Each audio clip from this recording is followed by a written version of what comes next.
actualmente directora del Diplomado de Inclusión Educativa y Social de Personas con Autismo. Además de eso, de profesión educadora diferencial, y tiene una vasta experiencia en el trabajo con personas del espectro autista, así que le queremos dar la bienvenida. Buenas tardes, Lilia. Hola, ¿cómo estás, María José? Marjorie, muchas Hola, gracias por la bien. invitación y por generar estos espacios de aprendizaje, ¿cierto? Nosotros estamos muy contentos de poder contar con tu presencia, con tu experiencia.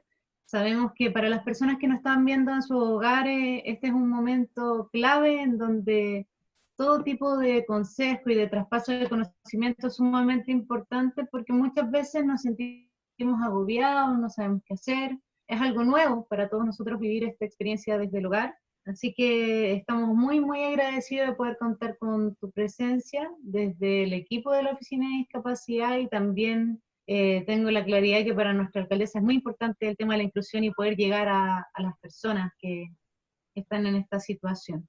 Es por eso que hoy vamos a hablar acerca de estrategias de trabajo en casa en personas con espectro autista. Y esto incluye todo rango etario, me imagino. Vamos a tener consejos para poder entregarles, ¿no? Sí, sí. Em, como bien dices tú, ¿cierto? Necesitamos poder transferir también el conocimiento que podemos tener nosotros los profesionales a las familias, entendiendo que nosotros podemos ser especialistas en autismo o saber mucho de autismo, pero quienes más saben de sus propios hijos son las familias. Y nosotros los profesionales de apoyo debemos ponernos al servicio de cada una de nuestras familias, ponernos al servicio de ese proyecto de vida de la persona a la cual nosotros estamos apoyando, de tal manera que esa hora de trabajo junto al profesional de apoyo en ese contexto de casa o en ese contexto de colegio o en ese contexto de, de consulta, se transformen en muchas horas de trabajo. Nosotros como profesionales nos transformamos en un puente, y me gusta usar esa palabra. Nosotros somos solo unos compañeros de viaje de esta persona con autismo y de su familia. Y quienes deben manejar todas las técnicas y las estrategias son las familias, para que esa hora de trabajo, como les comentaba recién, se transformen en 24 horas de trabajo los 365 días del año. Me gustaría que pudiéramos partir, primero, antes que todo, entendiendo, para que tengamos un lenguaje común, ¿cierto?, que el autismo no es una enfermedad, es una condición del neurodesarrollo, se nace con autismo, es una forma distinta de percibir el mundo, es un perfil cognitivo diferente, por lo tanto necesita un enfoque distinto. Entendiendo también que cuando hablamos de autismo estamos utilizando un término común, pero para referirnos a personas muy distintas. Por eso hoy en día también hablamos de autismos, porque cuando hablamos Sí. de autismo estamos frente a un verdadero abanico, un verdadero arcoíris de diferencia, pero sí tienen aspectos comunes, entendiendo que, que entendiendo ese perfil de aprendizaje o ese estilo cognitivo va a ser un orientador respecto a los apoyos. Pero siempre tenemos que mirar a esa persona de manera bien individual, con las necesidades que tiene esa persona, ese individuo, ese niño, esa niña, ese joven, ese adulto.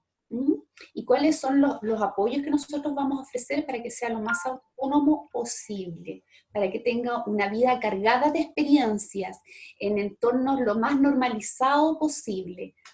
Tenemos que ofrecer un escenario rico.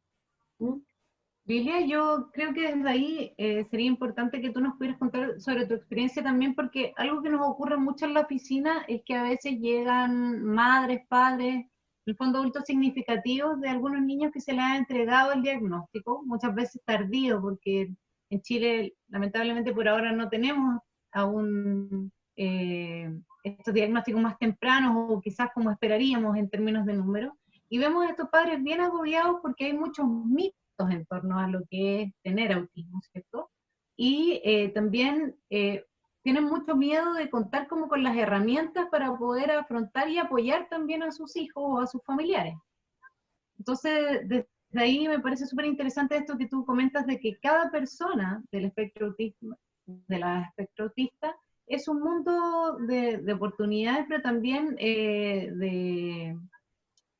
de un aspecto único, ¿cierto? No, no es que se repita todo de la misma manera y en el fondo ese hijo sigue siendo mi hijo y sigue siendo único y particular. Y desde ahí entenderlo, desde su Sí, aspecto más único. sí, sí. Mira, hoy en día en Chile estamos realizando cada vez diagnósticos más tempranos. Ha sido positivo, a diferencia de hace 6 años o 7 años atrás. Creo que hemos ido mejorando respecto a los procesos diagnósticos, pero sí sabemos que todavía nos falta un montón, nos falta un montón. Pero vamos avanzando respecto a lo que sabemos del proceso de valoración para llegar al diagnóstico. Pero sí nos falta, creo, aún más, poder trabajar uno a uno con las familias, con los cuidadores principales. ¿Mm? Por lo que les comentaba anteriormente. Muchos de nuestros niños tienen dificultades para poder generalizar los aprendizajes. Por lo tanto, no nos sirve si lo hace bien conmigo como profesional. A mí me interesa que lo haga bien en su casa, en la escuela, cuando haga una compra en el supermercado, con sus compañeros, con los vecinos del barrio. Necesitamos trabajar con esa comunidad. Entonces yo creo que ahí tenemos el gran reto, que de alguna manera tiene que ver con desinstitucionalizar las instituciones, abrirlas a la comunidad, desinstitucionalizar a la persona. Necesitamos que esa persona con autismo pueda tener experiencias en el parque, en el gimnasio, en el supermercado, en el barrio. ¿Mm? Entonces tenemos que abrir las puertas, derribar estos muros de las instituciones y ofrecer experiencias de buena vida en comunidad. ¿Mm? Porque sabemos que cuando hablamos de discapacidad, sabemos hoy en día que las grandes barreras son gatilladas por los contextos. ¿Mm? Entonces tenemos que trabajar por un lado en los contextos y visibilizando a la persona, reivindicándola, mostrándola desde todo su potencial, desde una mirada positiva, con todo lo que puede aportar y contribuir dentro de la comunidad, pero a su vez educando a la comunidad. ¿Mm? ¿Para qué? Para primero derribar prejuicios que están asociados a la palabra autismo, derribar prejuicios que están asociados a la palabra discapacidad, de que no pueden, ¿cierto? ¿Qué aporta o qué va a aportar una persona con autismo? Y tiene mucho que aportar. ¿Mm? Entonces necesitamos, por un lado, visibilizar, reivindicar a la persona y necesitamos educar, porque sabemos que las barreras son gatilladas por contextos poco amigables. ¿Mm? Ahora también es importante tener en consideración, que lo hablamos antes de empezar con la conversación, respecto al diagnóstico o al término o al uso de la terminología.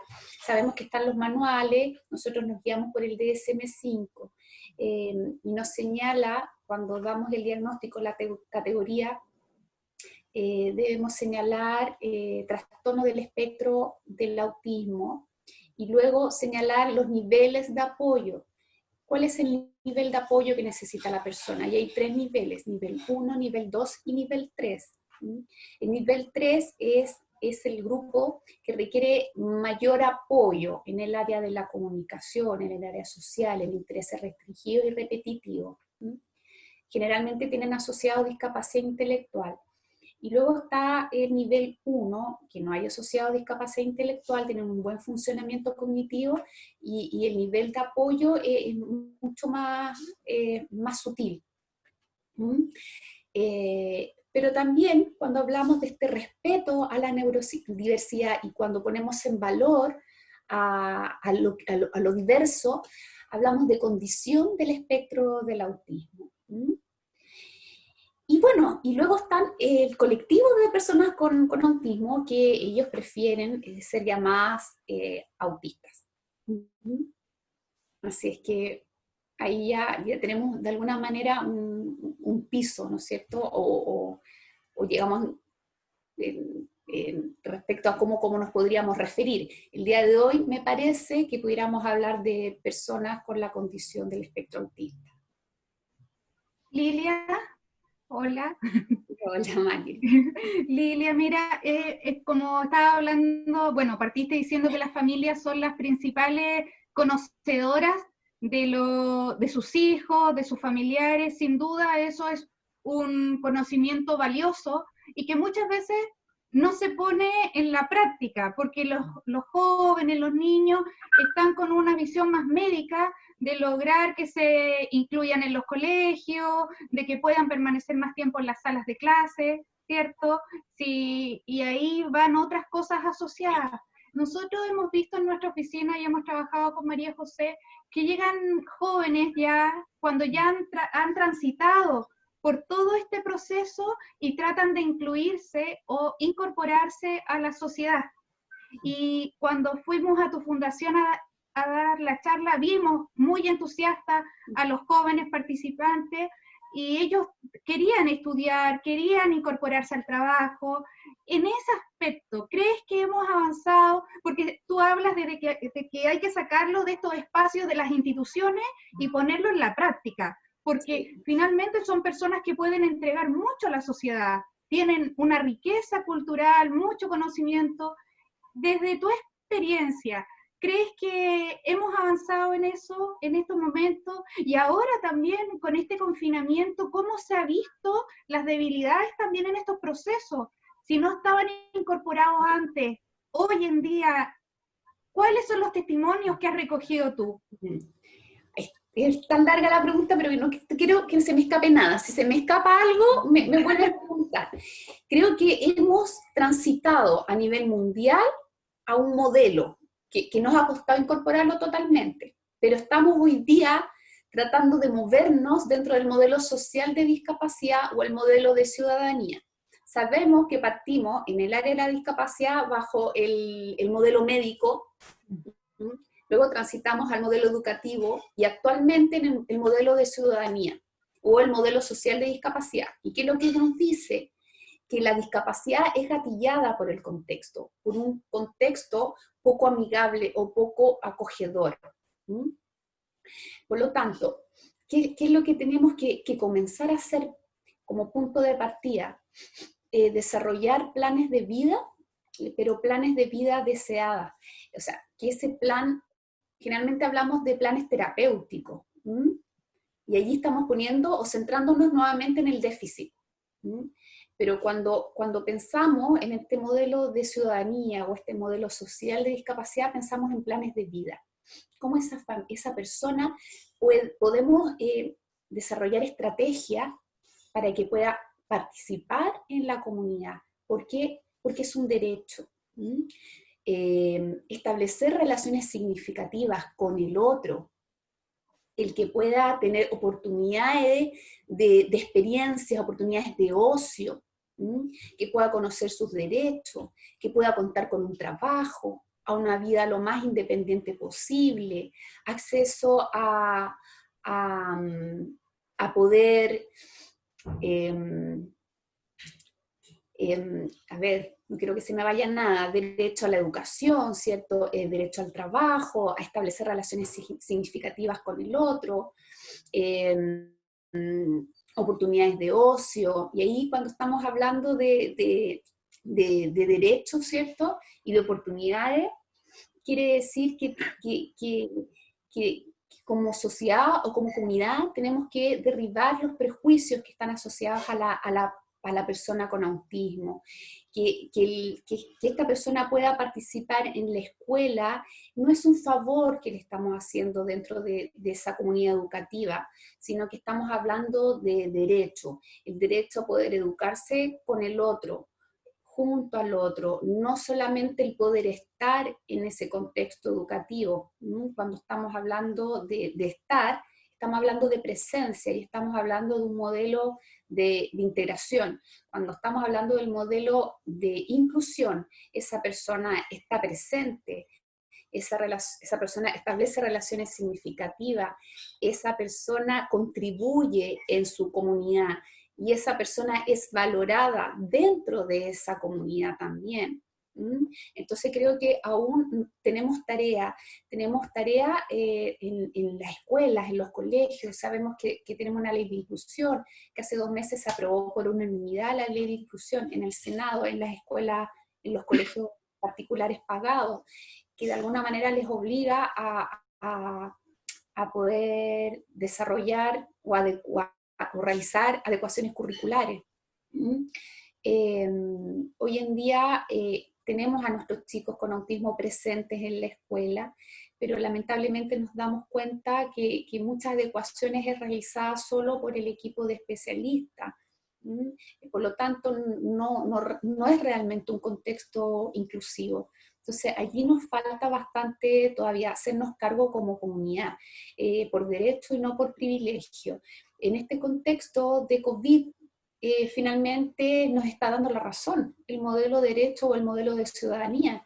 Muchas personas han estado en casa y los padres no han sabido qué hacer. ¿Cómo hago un horario visual?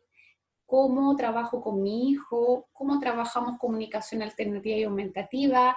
¿Cómo le explico lo que está pasando? ¿Cómo le explico que no podemos salir a la calle? ¿Cómo? O sea, nosotros como profesionales no nos sirve ser expertos en autismo si no trabajamos con esa familia, si no habilitamos a esa familia, si no dinamizamos esos contextos, esos recursos que nos ofrece la comunidad. Entonces, creo que hoy en día, en este contexto de confinamiento, es cuando el modelo cobra mayor relevancia y tenemos que, de alguna manera, desaprender lo aprendido y movernos bajo este nuevo paradigma. Entonces, pensando ahora en este contexto, en casa, ¿qué hago? ¿Qué hacemos en casa? Si contamos con la ayuda de algún profesional, sabemos que ahora estamos haciendo, muchos profesionales están realizando teleterapia.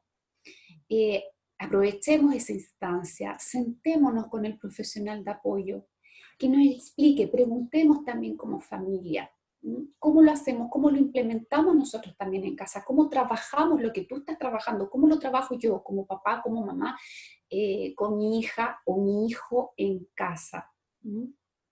Lilia, yo creo que tú estás hablando de algo muy importante que tiene que ver con el uso de la tecnología hoy en día.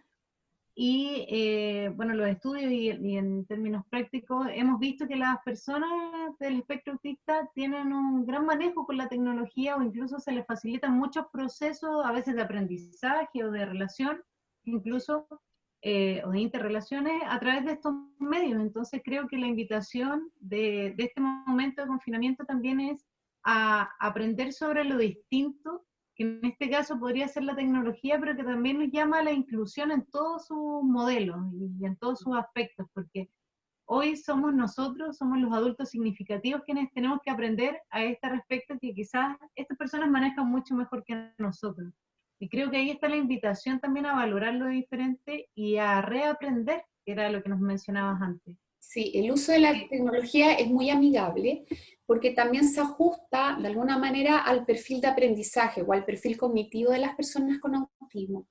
La información verbal puede ser muy compleja porque una instrucción verbal, por ejemplo, puede cambiar, es muy sutil, cambia. Mira, justamente estábamos hablando de lo mismo con una mamá, 5 minutos antes de conectarnos nosotras. La información verbal cambia según el tono de voz, cambia según dónde yo estoy, según el contexto donde yo estoy, cambia también, cambia el significado. Es más sutil, es menos tangible, Por ejemplo, el ejemplo que le daba a la mamá, por ejemplo, si yo digo linda, basta que yo cambie el tono de voz y cambia el significado. Si yo te digo a ti linda, si yo Claro. digo linda, es la misma palabra, pero yo cambié el tono de voz.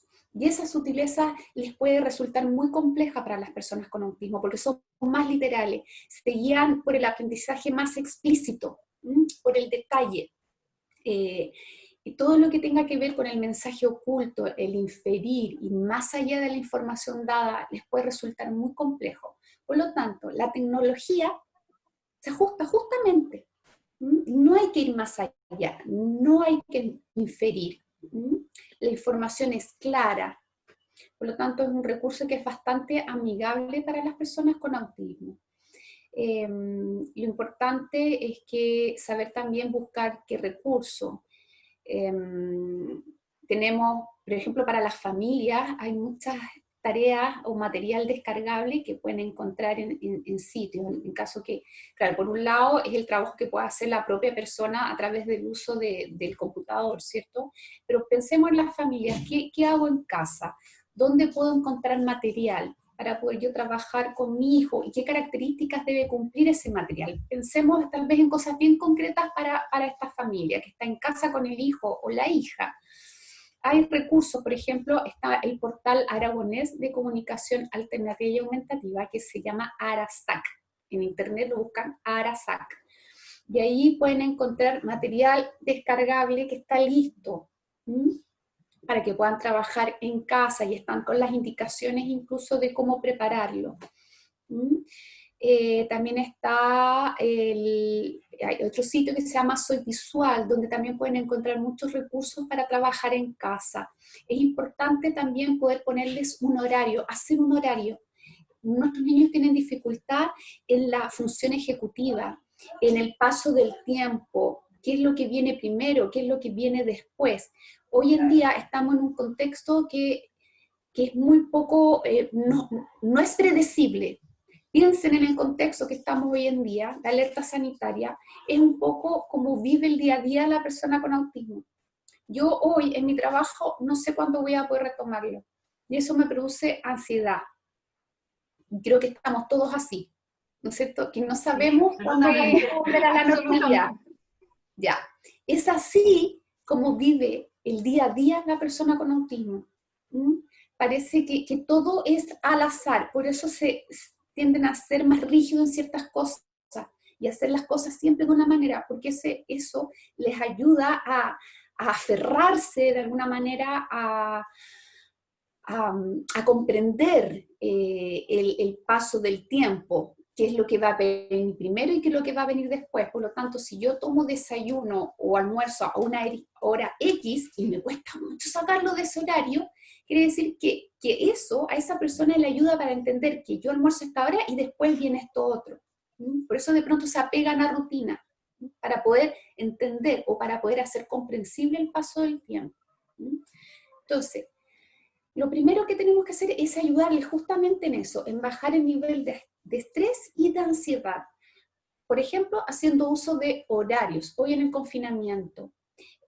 ¿Por qué? Por un lado, para entender la estructura de un día, para bajar el nivel de ansiedad y ayudarlos en la función ejecutiva. La función ejecutiva tiene que ver con la organización y la planificación. Entonces, muchos de nuestros niños, de pronto, niños, niñas, jóvenes, adultos mayores también con autismo, tienen dificultad para poder gestionar el tiempo.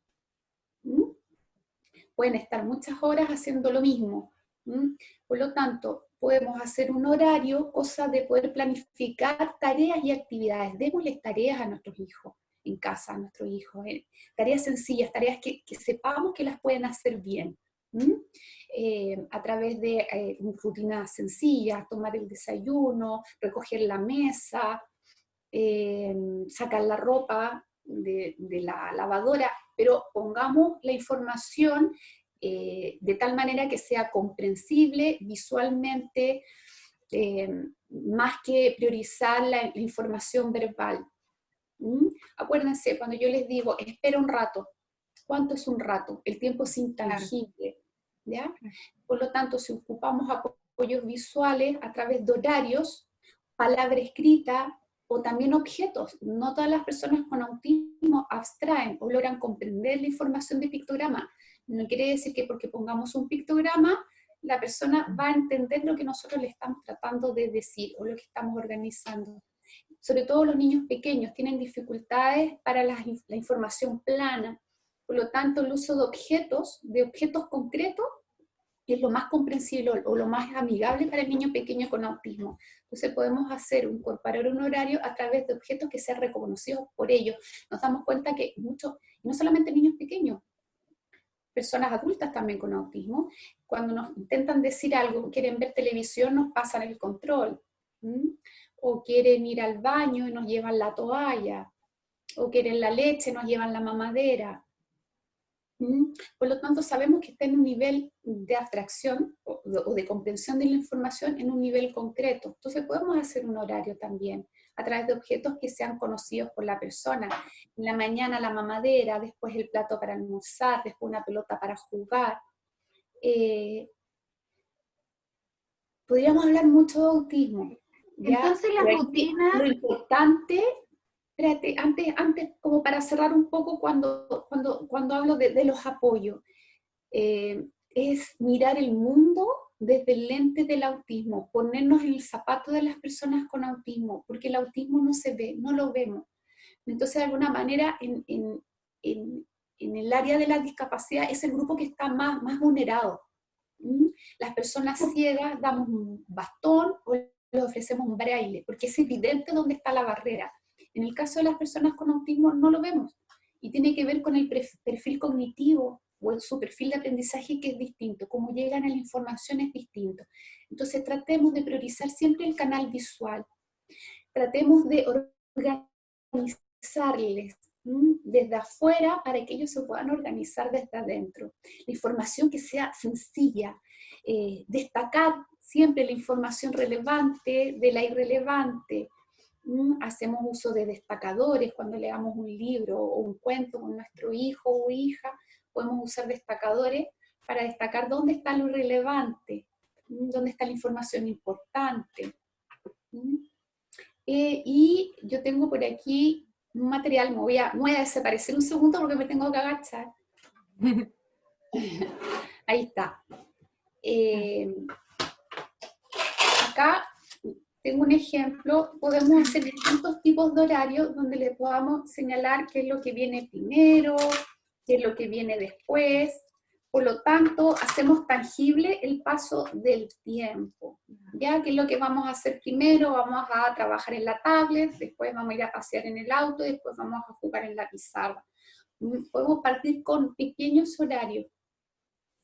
Para un chico que comprende la información de pictograma, en el caso de niños con menores necesidades de apoyo o que logran abstraer la información de la palabra, ¿no es cierto?, escrita, o de dibujitos también, muchos niños logran comprender el dibujo hecho por uno mismo, no necesitamos ser expertos en dibujar, podemos tener un cuaderno en casa y lo usamos de agenda y vamos dibujando lo que vamos a hacer durante el día. ¿Ya? Eso es súper importante lo que tú dices, porque al menos nosotros en nuestra oficina tenemos diversas situaciones socioeconómicas que se comparten en nuestra sociedad. Entonces, lo que nos pasa muchas veces es que a veces los papás sienten que no tienen las herramientas o que a lo mejor no tienen la posibilidad de tener a un profesional de un apoyo permanente con ellos, y esto los angustia bastante. Entonces me parece muy interesante esto que tú le estás entregando, de que también podemos dibujarle a nuestros niños, podemos buscar con las cosas que tenemos en nuestro hogar hoy en día, cómo explicarle. A lo mejor tenemos, no sé, un autito o algo que le podemos mostrar si no sabemos dibujar, si no tenemos para imprimir el pictograma, pero también adecuarnos a nuestra realidad, a la de cada uno y a los recursos con los que contamos. En el fondo, poder visibilizarlos también. Usar la creatividad, ¿o no? Incorporarlo a las rutinas de la casa, que sean parte de la rutina. Exacto, por eso lo que hablábamos en un comienzo, como profesionales, tenemos la tarea de no solo trabajar con ese niño o niña, o ese joven o ese adulto, tenemos que darle herramientas a los papás. Y podemos hacer uso a través de recursos que están en la web, que son gratuitos y descargamos, como les comentaba recién, tenemos Arasal, que hay cualquier cantidad de material para imprimir.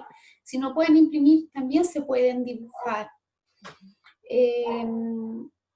Hacer uso del material que tenemos en casa, en caso que tengamos un niño pequeño con autismo, le podemos hacer un horario con objetos reales que él reconoce, como comer, su plato, bañarse en la esponja que podemos utilizar, que ocupamos en el baño, ¿ya? Eso baja bastante los niveles de ansiedad, de estrés. Para muchas personas con autismo el día a día es como ha sido nuestro confinamiento, de no saber qué es lo que va a pasar después. Y eso sin duda genera ansiedad. Yo no he hablado con ninguna persona, que me diga, no, estamos súper bien, estamos todos con la misma preocupación, estamos cansados, estamos con esta inquietud en el fondo, esta ansiedad de no saber cuándo vamos a poder retomar nuestras actividades. Y entonces pongámonos y miremos el mundo a través del lente del autismo. Respecto a materiales que podemos hacer, hay materiales que también podemos adaptar en casa. También voy a desaparecer también un segundito. Acá yo tengo un ejemplo, por ejemplo, hay muchos niños o personas con autismo, vamos a hablar de personas con autismo, para no tener que estar niños, niñas, jóvenes y adultos, que tienen dificultades en coherencia de la tarea, que se sientan un ratito y se van. O les pones el material y no saben qué hacer con el material, o lo tiran, o juegan, o se autoestimulan. Por lo tanto, esa persona tal vez necesita que el material esté autocontenido, que esté protegido, que no se mueva, ¿ya? Pero que a su vez le indique qué es lo que debe hacer, ¿ya? Para hacer este material no necesitan nada, y lo pueden hacer desde casa con una caja de zapatos. Este es un ejemplo, pero en internet pueden encontrar muchos ejemplos de cajitas y buscan material Teach, material Teach, T-E-C-C-H, ¿ya? Lilia, Está pensado en el perfil cognitivo de las personas con autismo, Mayuri, porque mira, yo no te voy a decir nada, a ninguna de las dos. ¿Qué es lo que tengo que hacer? Sacar la tapa sacar la tapa, y meter los lápices adentro. Ah, tiene un hoyito. Es que desde acá pareciera que era un relieve, como que tuviera un adorno. Sí. Sí. Si le presentamos un material comprensivo a nuestro niño, primero va a bajar el nivel de estrés. Se va a sentir satisfecho porque va a poder hacerlo bien. Pero a su vez le está entregando información. Cuando entregamos mucha información verbal, se pueden confundir. Muchos niños se confunden, se pierden con la información. Por lo tanto, acá le está diciendo qué es lo que tengo que hacer, cuánto tenía que hacer y cuándo termina una tarea. Ya, esto está pensado en chicos con mayores necesidades de apoyo, pero aquí me estoy desapareciendo de nuevo, acá, pero en las personas que tienen menos necesidades de apoyo también necesitan que nosotros podamos ajustar la información, donde tal vez yo con el uso de POSIT, que está acá, le ayudamos a que llegue la información, no sé si se ve acá. Sí, se ve perfecto. Se ve bien. Por lo tanto, dentro de mi libro es esto lo que yo debo hacer. Ya lo que está marcado. Lo que hacemos es hacer pasos a pasos también. En el libro de clase o en el libro del colegio o en la tarea que te mandaron por guías, que ahora están mandando miles de cosas también, ¿cierto? Hacemos resúmenes en casa y ese resumen lo segmentamos. ¿Qué quiere decir? Lo vamos poniendo paso a paso. Primero, segundo, tercero, y vamos marcando lo que ya vamos haciendo. Porque es necesario apoyarnos de esa manera en la información, por lo que hablamos anteriormente, la dificultad para poder organizarme. Tienen dificultades de allí, entonces les organizamos la información sacamos las cosas que no sean relevantes, porque les cuesta también, pueden presentar dificultades para poder comprender lo que es lo importante de lo que yo tengo que hacer, la información relevante. Por lo tanto, todo lo que no me sirva de ese material lo sacamos, dejamos solo la información, lo relevante, lo importante. ¿Ya? Esas son como algunas estrategias. Uso de horario, que lo podemos hacer a través de dibujo, palabra escrita. Tenemos que darles tareas que puedan hacer en casa, que sientan, ¿cierto? Que también su día tiene un propósito. ¿Mm? Lilia, creo que todas estas herramientas que tú nos das, o estrategias que nos estás dando para poder llevar de mejor manera el confinamiento en casa, tienen que ver también con, por sobre todas las cosas, con disminuir el estrés, pero ¿cómo podríamos aconsejar a los padres en donde creo que hoy el estrés está situado en cuánto rinde educacionalmente mi hijo? O sea, no está yendo al colegio, entonces no está aprendiendo. Tiene que pasar esta cantidad de materia, y esto no solo le ocurre a los niños, niñas y adolescentes que puedan tener o ser parte del espectro autista, sino que también a los niños y niñas en general.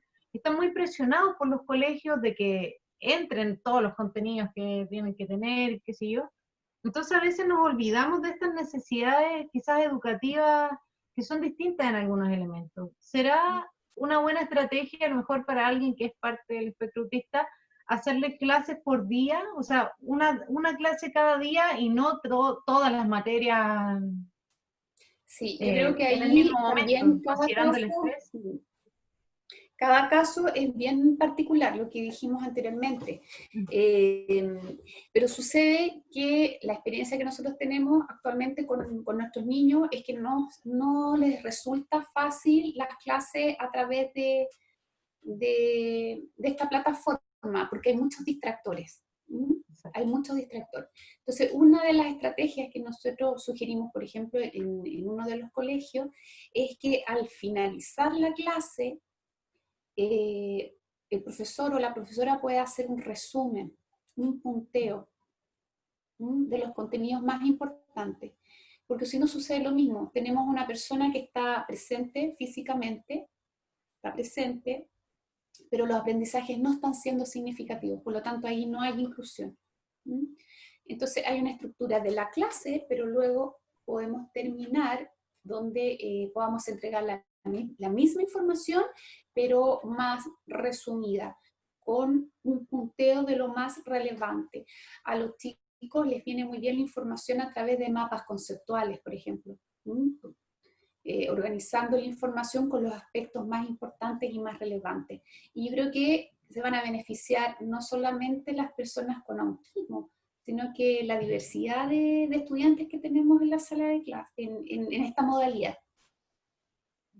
Claro, te lo pregunto porque hemos recibido también, ayer, cuando publicamos hoy la actividad del LIB, también nos expresaban a través de mensajes que hay escuelas especiales que lamentablemente no están pudiendo tener clases online, digamos, o no solo escuelas especiales, sino que algunos colegios o escuelas no tienen acceso a todos sus estudiantes a esta información. Entonces están estudiando con guías desde la casa, con material que la misma escuela imprime y que la entrega a sus alumnos, qué sé yo. Entonces desde ahí, por eso te preguntaba qué ocurría con los padres también, porque a veces se traspasa esta ansiedad de los padres, que con mucho amor lo hacen, digamos, tratando de que sus hijos tengan los contenidos, pero depositan una ansiedad extra en intentar que absorban todos los conocimientos y le hacen 1200 clases durante el día. Entonces yo creo que ahí también somos los adultos los que tenemos que utilizarnos, pensar cómo aprenden nuestros hijos. A lo mejor unos son más visuales, otros son más auditivos, etcétera, etcétera, y buscar estas estrategias con lo que tenemos en casa. Marjorie tiene algunos comentarios que nos han ido escribiendo a través de Facebook que hablan precisamente de esto. Sí, Lilia, mira, mientras has estado hablando, se nos han ido sumando amigos aquí que están muy interesados. Hay una mamá, dice, Chanti Garay Soto. A veces los papás no tenemos los apoyos para poder trabajar con nuestros niños y niñas. Los pictogramas se pueden dibujar y sacar de revistas, diarios, etc. Ahí ella de una forma muy creativa busca algún material para poder entregar estas herramientas. Sí. Preguntan sobre el método que mencionaste, TH. ¿Sí? Sí. ¿Dónde conseguirlo? Hay personas que ya conocen, pero también preguntan en qué página lo pueden conseguir. Todos esos métodos. Sí. Mira, en internet hay mucho material. Mucho material. De hecho, cuando yo empecé a trabajar con Teach, hace muchos años, tenía 2 hojas, y con esas 2 hojas de información hice un mundo en mi sala de clase. Estaba recién egresada. Había muy poquita información, teníamos muy poquito acceso también a información. En esa época estábamos recién con la formación enlace en los colegios, no sé si se acuerdan, hace muchos años. Teníamos poquito acceso a recursos. Y con esas 2 hojitas, empecé a organizar los rincones de la sala de clase. ¿Qué quiere decir eso? Que la idea es poder sacar distractores, y que cada rincón de trabajo sea comprensible para la persona con autismo. ¿Ya? Puede ser que me esté yendo un poquito de las ramas. Déjame volver a la pregunta. Aquí iba yo, que en esa época teníamos poquita información, 2 hojitas. Estamos hablando hace 20 años atrás. Hoy en día, ustedes ponen tips en la web y van a encontrar cualquier cantidad. ¿A qué voy yo? Que se puede. Se puede. Busquen, hay mucha literatura hoy en día de cómo poder estructurar la información. Hay cursos también de formación que son pagados, pero si yo quiero poder implementar algo rápido en casa también, hay mucha información, hay imágenes, hay documentos, hay experiencias también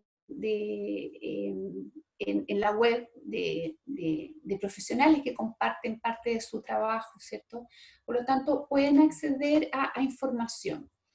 Teach tiene que ver, o este programa toma en consideración el perfil de aprendizaje de las personas con autismo, ¿ya? Que tiene que ver con con lo que hablamos anterior. No quiero usar términos tan técnicos para que sea comprensible, pero en el fondo toma en consideración la dificultad que tienen nuestros niños para poder organizarse, lo que tiene que ver con la planificación, poder llegar a la información, de pronto se van por las ramas, ¿cierto? ¿Qué es lo realmente importante? Dificultades para enfocarse en la tarea. Entonces, ¿qué es lo que hace Teach? Toma ese estilo de aprendizaje y adapta el material. Permiso, este que está acá es uno que está diseñado, es un material Teach en el fondo, ¿ya? Que toma en consideración el perfil de aprendizaje. Cuando yo les decía antes también, en el cuaderno, el libro de clase, poner los post-it, destacar, subrayar, todo eso lo hacemos bajo el modelo Teach. El lugar para trabajar que sea con información visual, que le diga que allí es para trabajar. Entonces allí ponemos los cuadernos, los lápices, ¿ya? Donde trabajamos o donde vamos a trabajar, ojalá que no sea el mismo lugar que vamos a utilizar para comer o para jugar, porque si no también se confunde la persona. Bueno, ¿voy a jugar o voy a trabajar o vamos a comer? ¿Qué es lo que vamos a hacer? Entonces utilicen cada espacio de la casa como el lugar que corresponde, ¿ya? Porque de esa manera les vamos a estar entregando información respecto a qué es lo que vamos a hacer y la persona puede ajustarse. Lilia, mira, hay una profesora, me parece, que dice, a mí me pasa que un estudiante de kinder no quiere hacer las tareas con la mamá porque dice que ella no es la profesora. ¿Cómo podríamos entregarle algún tipo de sugerencia? Tal vez tiene que ver esto con la rutina establecida que él tenía, con el horario, y si la mamá pasa a tener como el rol de profesora, para el niño podría no tener una comprensión. A ver, creo que lo hablamos en un comienzo, las dificultades que tienen nuestros niños y niñas para poder generalizar los aprendizajes y los contextos. Entonces, a mí me pasaba, para poder contextualizar en base a cosas cotidianas que tal vez me pasaron también en el colegio, para ponerme en el lugar de ser una profesora quien pregunta, ¿cierto? Me acuerdo que en una escuela trabajaba con un chiquitito, entonces le pasaba el plato para que lo pusiera en la mesa, y no había caso, no sabía a qué me refería yo con ponerlo en la mesa. Por lo tanto, si yo evaluaba a ese chico, iba a salir que no sabía poner la mesa, ¿cierto? Pero un día fui a la casa de él y fui a tomar once y la mamá le dice, ponga la mesa.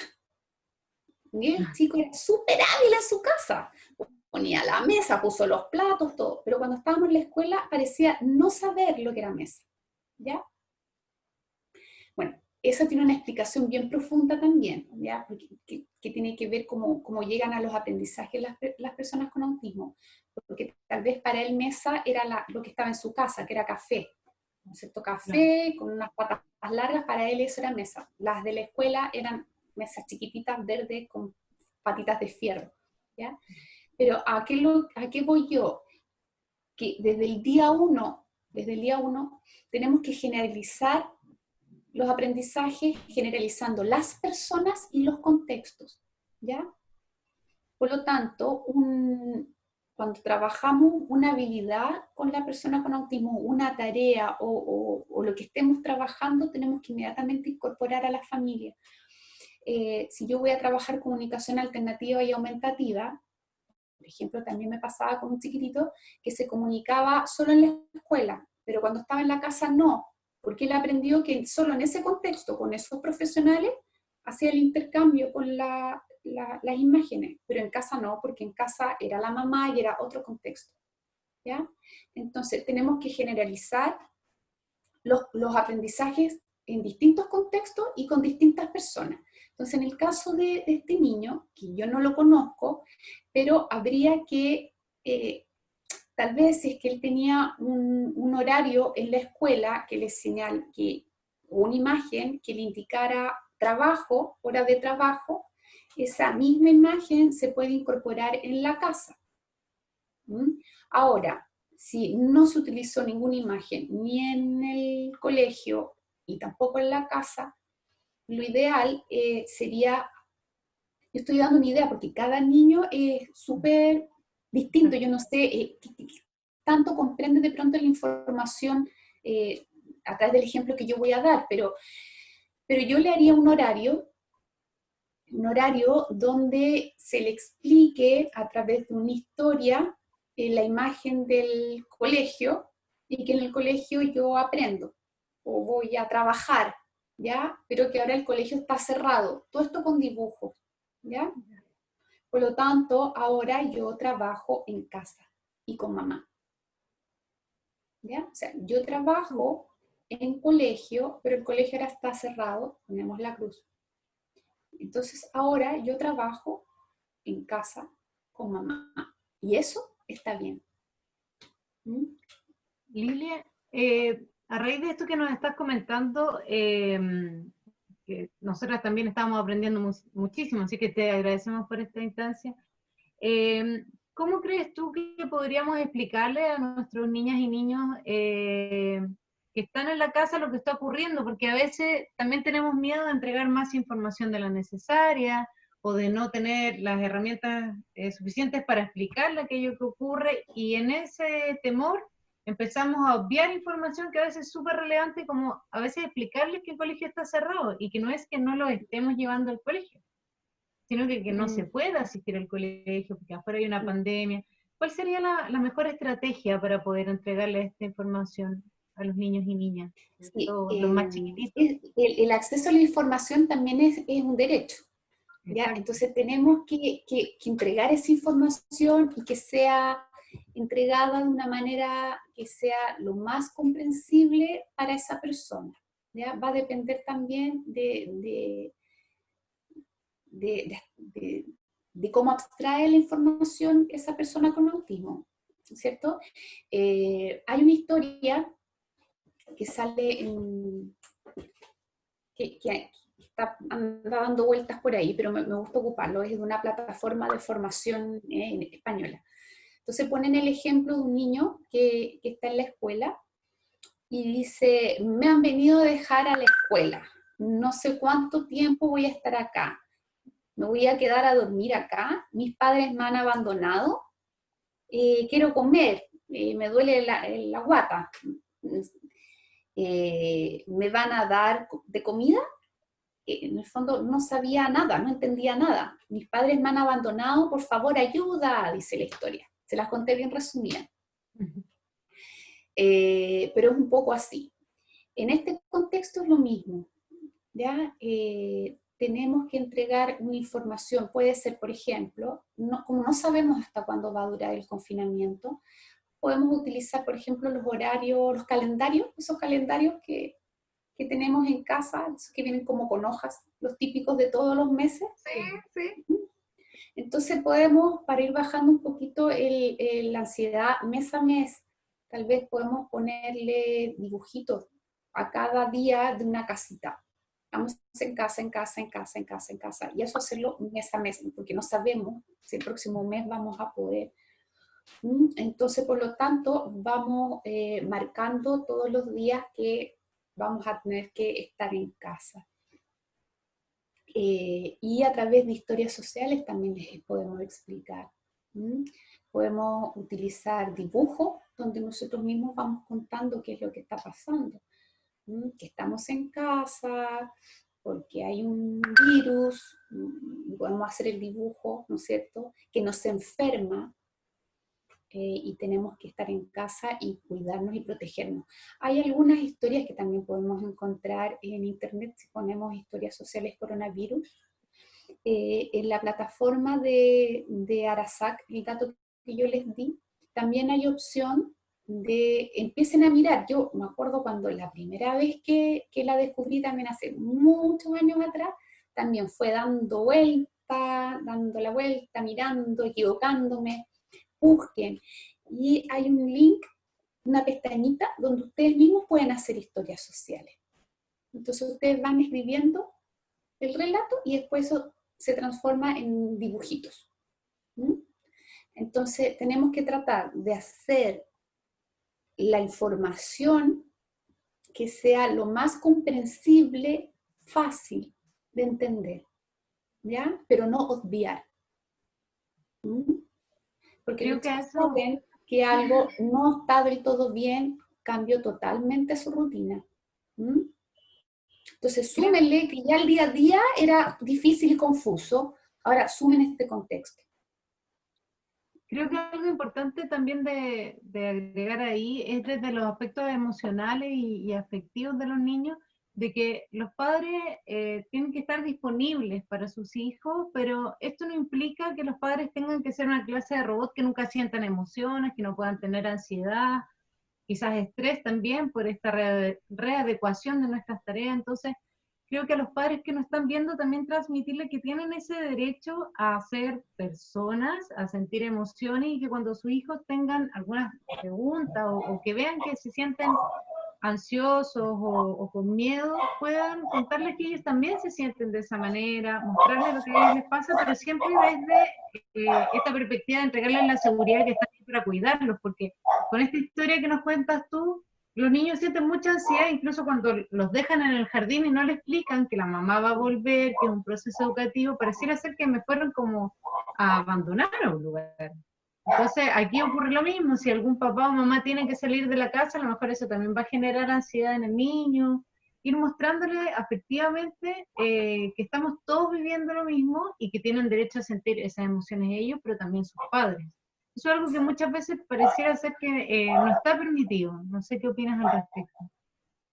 Sí, y ahí tiene que ver con esto que llamamos cuidar al cuidador, el cuidado Sí. del cuidador, ¿cierto? Y también como padre, y lo digo también como mamá, ya esto no pasa porque si tienes un hijo con autismo, no, yo creo que todos los papás y mamás, ¿cierto? Tenemos el derecho de decir, estoy cansada, hoy no me siento bien, Y eso también verbalizarlo y decírselo a los hijos.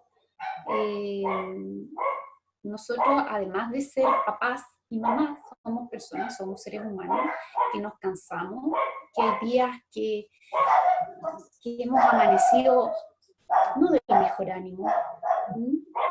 Y bueno, y es importante poder hablarlo, poder conversar con una amiga, un amigo, con la familia, apoyarse de la familia, ¿cierto? Contar qué nos pasa. Y no siempre podemos ser súper. No siempre podemos ser súper. Grupos de apoyo, así como para afrontar esto en los adultos significativos, no hay, yo no conozco, pero no sé, no hay alguna red, algo donde puedan contar su experiencia de cómo es estar en casa, de no poder salir, o si el tiempo que tienen para salir son 30 minutos.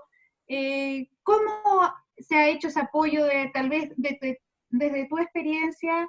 ¿Te han llegado información de papás que están realmente saturados y requieran este apoyo externo? Mira, yo lo que sé, los estudios, pensando en estudios, hay muchos papás que han comentado que pese a toda esta adversidad de pronto de no contar de pronto con el poder sacar al hijo, sabemos que muchas personas con autismo necesitan, o que tienen grandes necesidades de apoyo. El momento de ir a la escuela también es un momento de respiro para la familia. También hay que entenderlo así. Hay muchas familias que tienen mucha sobrecarga, pero también han aprendido a conocer a ese hijo. Han pasado muchas horas en casa y se han conocido también. También lo han visto, este contexto también ha sido una oportunidad de alguna manera, ¿cierto? Pero sí, no, como padres, ¿cierto? Y madres, también nos sentimos sobrepasadas por lo que implica el confinamiento, porque en el fondo tiene que ver con mi derecho a la libertad, ¿cierto? El no saber hasta cuándo vamos a estar en esto, o más allá, cuando empiece la desescalada, ¿cierto? ¿Cuánto tiempo va a pasar para que volvamos a una real normalidad? Entonces todo eso además genera preocupación. Y ahí es importante los grupos de apoyo, siempre son importantes los grupos de apoyo, poder contar qué es lo que me pasa, y lo que a mí me pasa no me pasa solo a mí, eso también es, de alguna manera también es aliviador, lo que a mí me pasa también te pasa a ti, y allí los grupos de apoyo son súper importantes.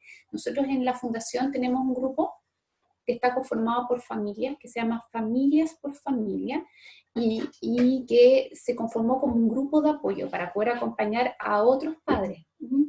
Y poco a poco esto ha ido tomando también cada vez más protagonismo dentro de la fundación. Y vamos a partir nosotros ahora, bueno, la próxima semana con reunión contexto COVID, para poder realizar una serie de encuentros con el apoyo de nuestra psicóloga, Yarixa Álvarez, para poder escuchar a los papás y saber cómo se sienten, que sientan además que no están solos. Yo creo que eso es importante. Generar espacios de escucha activa también. Y yo creo que todas las asociaciones, las instituciones, las fundaciones, las escuelas, debiéramos promover esos momentos de escucha. De pronto los colegios también, tal vez como tal vez generar inquietud, ¿cierto? Estamos muy enfocados o preocupados de dar la clase, y nos damos cuenta que nuestros niños lo que necesitan, todos nuestros niños con autismo también han manifestado lo mismo, de que necesitan estar en contacto con otros niños. Entonces, generar espacios a través de esta plataforma, el poder conversar con el otro. Necesitamos conversar con el otro. Entonces, poder generar más allá de lo curricular y de tener que cumplir con los objetivos que me pide el ministerio, necesitamos promover espacios de encuentro. Y ahí lo único que necesitamos es un computador y señal internet. Lilia, desde ahí, desde el pensar a las familias, aquellas en donde uno de sus miembros puede o no tener discapacidad, pero algo que nosotros vemos mucho es que cuando hay un miembro de la familia, y sobre todo uno de los hijos, que está en alguna situación de discapacidad, los hermanos de alguna manera quedan un poco desplazados, pero no por falta de afecto, sino porque a veces este miembro de la familia requiere de mayores cuidados o de mayor tiempo de atención. Entonces, desde ahí, ¿cómo podríamos invitar a las familias a compartir en familia y también de alguna manera dejar de vernos solo en un rol formativo como padres y pasar a tener también más espacios lúdicos con horas de juego con nuestros hijos? A veces están todo el rato pensando en su discapacidad que olvidamos que somos toda una familia, que podemos compartir una mesa con algún juego en donde todos podamos ser partícipes activos. O sea, la invitación desde ahí yo creo que también es importante, no dejar de lado a ningún miembro de la familia. Los No, no, padres no. generalmente tienen mayores grupos de apoyo que los hermanos. Son Sí. muy pocos los grupos de hermanos de niños o niñas en situación de discapacidad. Sí, es verdad. Yo creo que cada miembro de la familia, cada hijo necesita también su espacio y sentirse también que son únicos. Entonces ahí tenemos que también destinar momentos para cada hijo y momentos de calidad. Y este contexto también verlo como una oportunidad, como dices tú, propiciar momentos de juego, de compartir, más allá de que se hizo la guía de trabajo. No sabemos que los colegios están mandando guías, mucho trabajo, mucho... Claro, es importante, pero yo siento, y eso tiene que ver con una cuestión bien personal, que estamos en un contexto donde es un llamado a atención, ¿cierto? Y ojalá poder preocuparnos, enfocarnos o poner en valor, ¿cierto? Lo realmente importante, el sentido de la vida. ¿Mm? Y el juego, que de pronto decimos, bueno, destinar el momento del juego, no hacer el trabajo y mejor. Y el juego es una oportunidad riquísima, riquísima. Ojalá que destináramos muchos momentos de juego, porque allí está todo, está todo. En el caso de las personas con autismo, el juego es una oportunidad. Yo siempre le digo a los papás, ojalá que tienen muchas horas de trabajo de juego. Allí podemos estimular todo, la comunicación, las bases de la comunicación de partida, las habilidades sociales, Los vínculos. por lo tanto, los vínculos. Un vínculo Y entre hermanos, evitar la competencia y es un momento propicio para que la mamá pueda entregarse a todos por igual y ver a todos sus hijos por igual. El juego permite eso, las actividades lúdicas. La verdad que hace poco hicimos también un video con María José y abordamos este tema porque el hermano muchas veces que no tiene discapacidad o no está en una situación de este tipo, queda un poco alejado cuando la mamá tiene una sobreexigencia para poder sacar adelante al hijo. Entonces también queda invisibilizado y eso genera, no siempre, pero podría generar vínculos una fraternos sí. No, y que no generalmente ese son tan hijo, saludables. sí, es un niño sobreadaptado. Sí. Parentalizado también, ¿cierto? Y deseoso de poder tener un protagonismo que muchas veces sin quererlo no lo puede tener. Entonces, nos parece muy importante lo que nombraste del juego porque es un espacio riquísimo y además que le permite también liberarse a esta mamá un poco. También, Sí. porque no, Ahora es importante no dar por hecho, no dar por supuesto cosas. Hay que hablar las cosas con nuestros hijos y ser bien explícitos también con la información. Hablar de la condición de este hijo con autismo, de este sí, hijo con discapacidad y hablarlo y generar los espacios para que este otro hijo pueda preguntar también. A veces sienten rabia, a veces incluso vergüenza. Me acuerdo que hay un libro que leí hace muchos años, en donde se trataba de dos amigos que nunca ninguno de los dos invitó al otro a la casa. Y bueno, después de muchos años de amistad, cada uno de ellos tenía un hermano con discapacidad. ¿Mm? Y Y nunca después lo habían... de haber Y sido no lo amigos, conversaron. no, y después de Claro. haber sido amigos, después de muchos años, cada uno le confiesa al otro que tenía un hermano con discapacidad. ¿Mm? Entonces no sabemos cómo lo vive nuestro hijo o nuestra hija, Hija, o sí. y que conoce también de la condición de este hijo con autismo, que sabe del autismo. Eh, entonces tenemos que generar también Esos espacios espacios de de comunicación, conversación. Sí, de una comunicación honesta, transparente, de que se pueda preguntar, si el niño puede preguntar, también puede escuchar esa respuesta. Esas instancias en la familia son riquísimas porque se abren estos espacios donde pueden transparentar el sentimiento y generar vínculos finalmente mucho más saludables y que van a ir, no sé, de forma positiva en el desarrollo de, no solo de la persona que tiene discapacidad, sino de todos los miembros de la familia.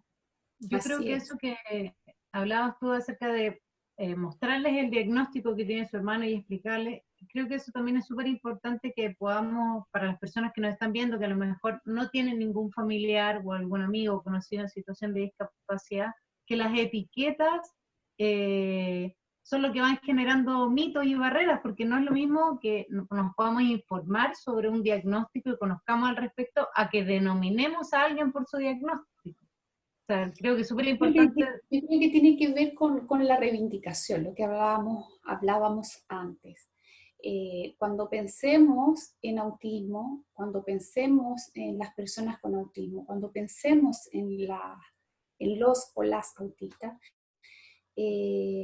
pensemos en todo aquello que pueden hacer, en todo aquello que pueden ofrecer en nuestra comunidad, dentro de nuestra comunidad, mirándolos desde todo su potencial, porque generalmente y lamentablemente aún está arraigado o está asociado a la palabra discapacidad o la palabra autismo a muchos prejuicios, que las personas con autismo son siempre niños, hablamos de niños y niñas con autismo.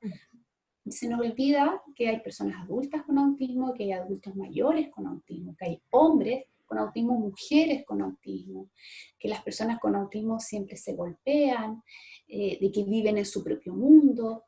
Entonces son prejuicios que tenemos que ir derribando primero, derribando, y mirar a la persona desde su fortaleza. Generalmente nos enfocamos lamentablemente en todo aquello que no puede hacer, en vez de mirar a la persona desde todo aquello que puede aportar. Allí viene un cambio y volvemos nuevamente al cambio de paradigma, ¿cierto? Poder promover un trabajo donde esa persona esté en el centro, donde le preguntemos a la persona, le preguntemos a la familia cuál es el sueño que tienen para este hijo o hija con autismo, cuál es este sueño de vida deseada para esa persona con autismo, para esa persona con discapacidad. Y cuando les preguntamos a las personas con autismo respecto a sus sueños, no son distintos a los sueños que tiene una persona sin discapacidad. Y que tiene que ver con sentirnos felices. Así es que yo creo que ahí tenemos un gran reto. Lilia, tú nos comentabas que próximamente tu fundación va a hacer un simposio. ¿Nos podrías hablar un poquito de eso? Porque como va a ser en vivo, quizás muchas personas también puedan acceder a esa información. Sí. De seguro les va a ser de vital ayuda, así que cuéntanos un poquito de eso y invita a nuestros televidentes, no sé cómo decirles, A nuestros amigos, a nuestros de amigos de Facebook a poder participar. Sí, a ver, dentro de la Fundación Apoyo Autismo Chile hay un grupo de autorrepresentantes.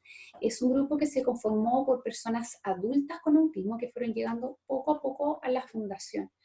Y se fue generando un grupo de manera espontánea y que se fue generando además un lazo de amistad, de compañerismo también, de trabajar no solamente por mí, sino que trabajar para el otro. Y bueno, finalmente se fue transformando a un grupo de autorrepresentantes y que tiene identidad propia y que se autodenominó Teápolis, que es un grupo de autorrepresentantes con la condición del espectro del autismo y que ya lleva casi 6 o 7 años funcionando. Y creo que de ese grupo he conocido los valores de nosotros como seres humanos que están ahí, en ese grupo. Y parte de los desafíos que se pusieron también de manera natural como grupo fue poder contribuir dentro de su comunidad. Es así como comenzaron a hacer charlas a los colegios donde hablaban de inclusión. Han sido invitados a muchos colegios de acá de la quinta región, de Viña del Mar, Valparaíso, Quilpué, Villa Alemana, Limache, Quillota, donde a través de su propia experiencia han ido relatando cómo fue, cómo vivieron la etapa escolar y hacen un llamado a la inclusión y no a la discriminación. Pero además surgió también desde ellos como colectivo generar un simposio, y este es el tercer encuentro. El año partieron, el primer encuentro fue presencial en la Universidad de Santo Tomás, el año pasado también de manera presencial, y convoca a familias, a profesionales o a personas que quieren saber del autismo. Y este año no lo teníamos programado para abril, antes de COVID, lo suspendimos y bueno, y luego dijimos, tenemos que hacerlo. Así que este año lo vamos a hacer. Contamos con el patrocinio del Servicio Nacional de la Discapacidad. Va a ser transmitido a través de Zoom para las personas que se registraron, pero además vamos a hacer el esfuerzo de poder transmitirlo en vivo a través del Facebook. Así que las personas que además no se alcanzaron a registrar, lo van a poder ver en la transmisión en vivo. Y este año se llama Autismos, desde sus propias voces. Entonces, cada temática está es llevada o es el protagonista en el fondo de cada uno de los temas es una persona con autismo y que nos expone, ¿cierto?, desde su propia vivencia y cómo ha vivido, ¿no es cierto?, desde el diagnóstico tardío, desde la salud emocional, desde las distintas perspectivas. Así es que si quieren saber más información lo pueden encontrar en nuestro Facebook, en el Instagram, y yo creo que esto también tiene que ver, este tipo de instancias tiene que ver nuevamente con este cambio de paradigma que hablábamos en un comienzo, donde este modelo social de discapacidad pone nuevamente en valor a la persona con discapacidad y donde son ellos, las propias personas, los propios colectivos de personas con discapacidad quienes tienen su propia voz y quienes son los que se reivindican. Gracias. Bueno, Lilia, te agradecemos profundamente por este encuentro de esta nueva manera que es online. Creo que todas las personas, incluso desde Guatemala, nos están viendo. Saludaron. Hay mucha gente que agradece muchísimo tu experiencia, tus conocimientos en el área, y por sobre todo lo que más se agradece es que en un lenguaje comprensible, en donde no solo entre profesionales podemos hablar del tema, sino que también en las personas que lo viven día a día, ya sea de manera individual o a través de su familia. Así que estamos tremendamente agradecidos como Oficina de la Discapacidad de tu participación. Queremos dejar invitado a la gente a que puedan participar de este simposio porque es muy importante, está contado desde la vivencia personal de ellos. Así que estamos muy contentos de haber podido contar contigo el día de hoy. Te lo agradecemos mucho. También las personas de Facebook se despiden también, te dan las gracias. Yo por mi parte darte las gracias porque siempre muy atenta y dispuesta a ayudarnos, y decirle a nuestros amigos que nos siguen que la Oficina de la Discapacidad está respondiendo los mensajes desde Facebook, Instagram y nuestro correo electrónico, y cualquier duda, consulta o alguna sugerencia también estamos abiertos a recibirla, y la verdad que pese a la pandemia estamos trabajando para la comuna. ¿ya?